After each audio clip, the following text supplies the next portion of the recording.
અમદાવાદનો વતની હર્ષેલ જાદવ કે જેનો તનિષ્ક ટૂર ટ્રાવેલ્સનો વ્યવસાય હતો તેના પર કેટલાક લોકોએ આરોપ લગાવ્યો કે આ ટૂર ટ્રાવેલ્સમાં કંપની સેવાઓ પૂરી નથી પાડતી। ત્યારે આ મામલે ફરિયાદને આધારે માર મારતા યુવકને ગંભીર ઈજા પહોંચતા અમદાવાદની સિવિલ હોસ્પિટલ દાખલ કરાયો છે। આ મામલે જૂનાગઢના પીએસઆઈ MM મકવાણા પર 307-331નો કેસ દાખલ કરવામાં આવ્યો છે અને આ મામલે તપાસ શરૂ કરવામાં આવી છે।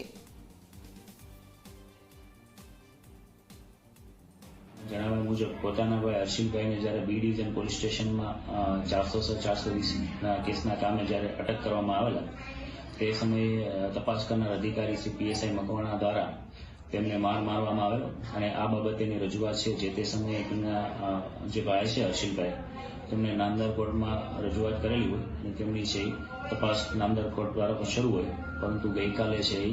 એમની તબિયત વધારે ખરાબ થતાં તેમને છે અમદાવાદ સિવિલ હોસ્પિટલમાં આઈસીયુ વોર્ડમાં દાખલ કરવામાં આવેલા। આ બાબતેની છે ફરિયાદી હકીકત જણાવતા હાલ બી ડિવિઝન પોલીસ સ્ટેશનમાં આઈપીસીની કલમ 307 અને 331 મુજબ છે ગુનો દાખલ કરી આગળની તપાસ CPSC જૂનાગઢ